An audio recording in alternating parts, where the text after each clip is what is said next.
a tour of my craft space today. I wrote a blog post with a bunch of organizational ideas recently. I figured it would be the perfect opportunity to show you around my space. I have it all cleaned up and I have really refined the materials that I have in my office as well as how I have it organized. So I figured maybe this would be helpful for some of you guys. Organization is a huge weakness of mine that I've had to develop over time. I am one of those people that's kind of controlled chaos. I know where everything is, but it can be a little bit cluttered sometimes. And I've learned to work with that, but I do think I've found some products and systems that work really well, so I'll share them with you today in this video. When you walk in, my space is a bedroom in our house that I've converted into an office, and most of my stuff is scattered throughout, but I guess I'll start over here at my desk because obviously that is where most of the work happens. I recently installed this pegboard and it's been a massive help just to have my scissors and my cutting mats and just a lot of different tools that I need available on the wall. I have a lot of trouble with clutter in here, so that really helped to open up the space, and I think it just looks kind of nice to hang up a few embroideries here and there as well. The next thing that I have is lots of storage space on my desk. I actually have an IKEA desk that does not have drawers, so I had to really maximize the space here. I found this little caddy. I think it's like a napkin or picnic caddy of some sort.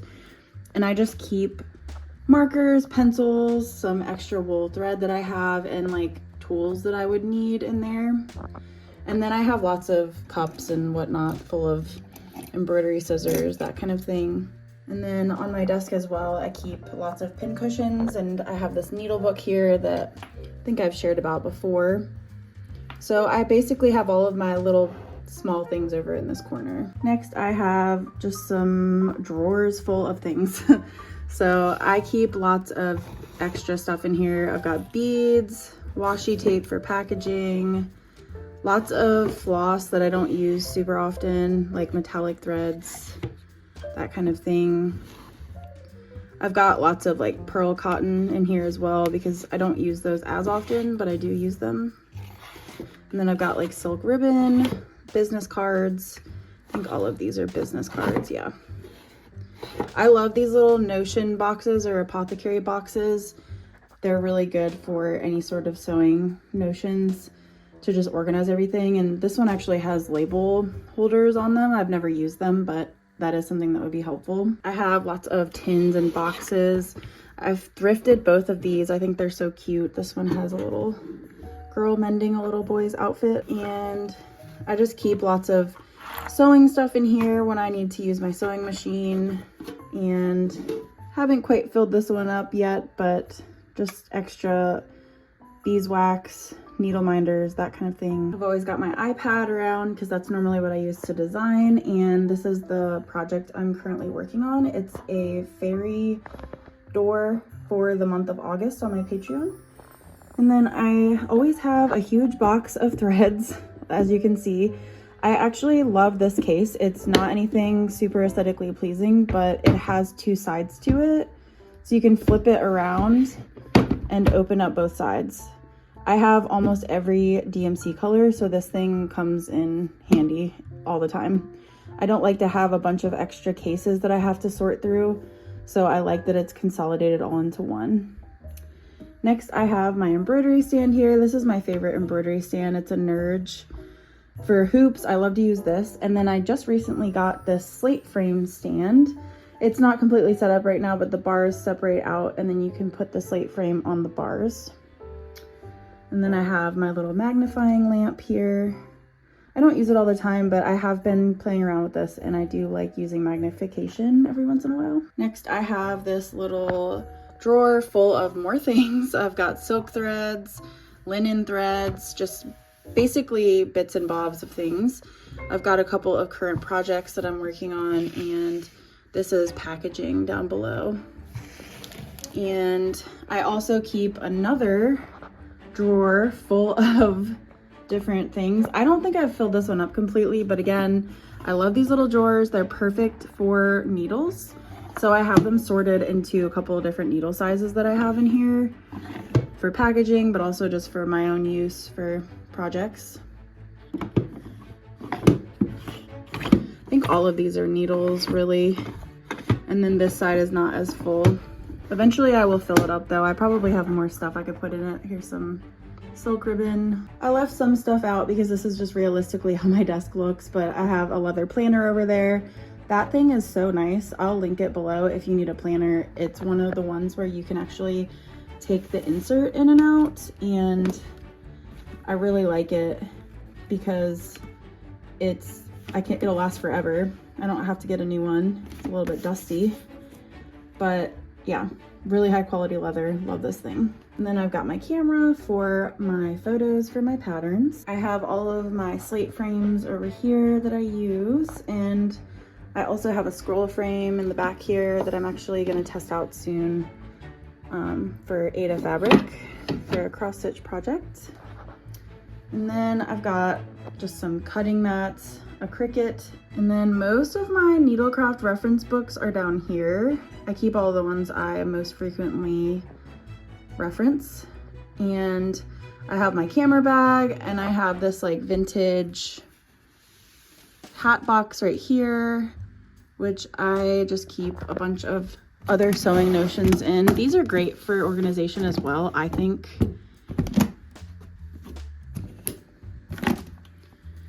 I keep a bunch of like buttons, ribbon, spray-on adhesive, basically anything that's kind of needlecraft related. This is like binding tape, bias tape.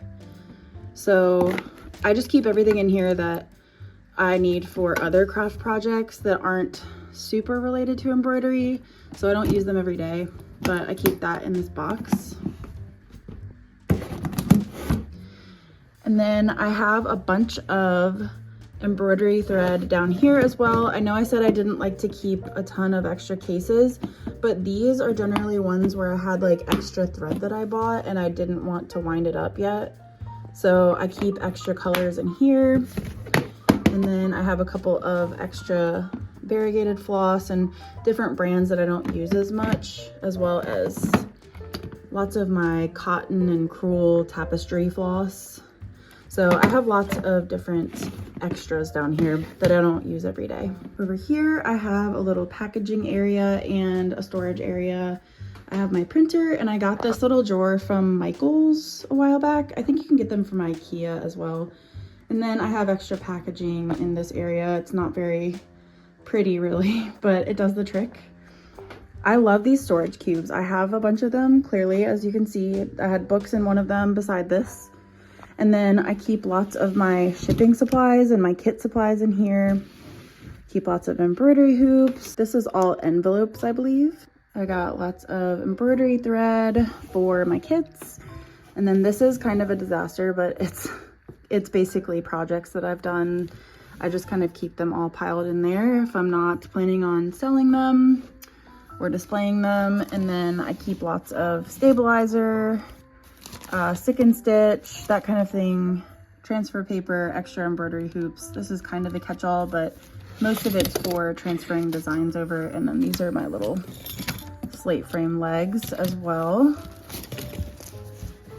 And then down here is more packaging. This drawer is basically all just office supplies, so it's not really embroidery related, but I just keep everything like printer ink and tape and all of that in here.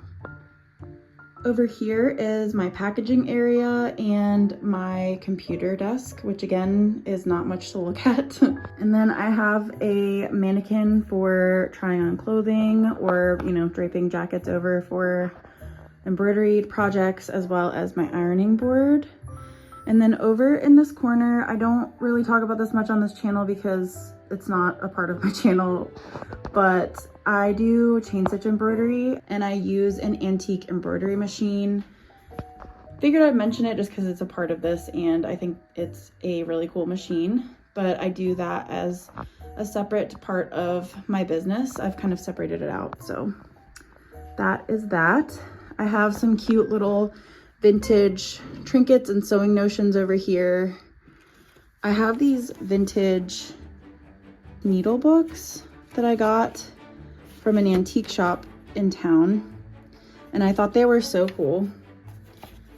It is never too late to mend, but it is often too late to insure.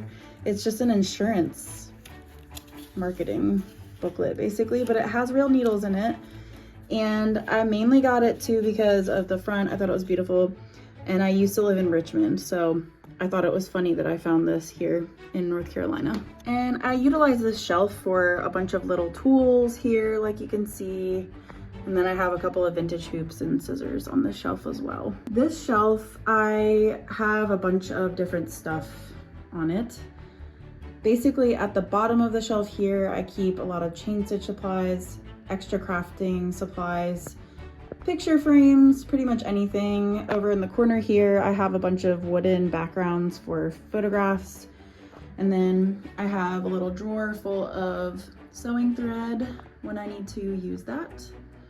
And then I have this really nice sewing basket that I inherited from my grandmother-in-law, which I keep basically lots of cross-stitch projects in it, as well as I have a couple of sewing patterns and sewing notions in there.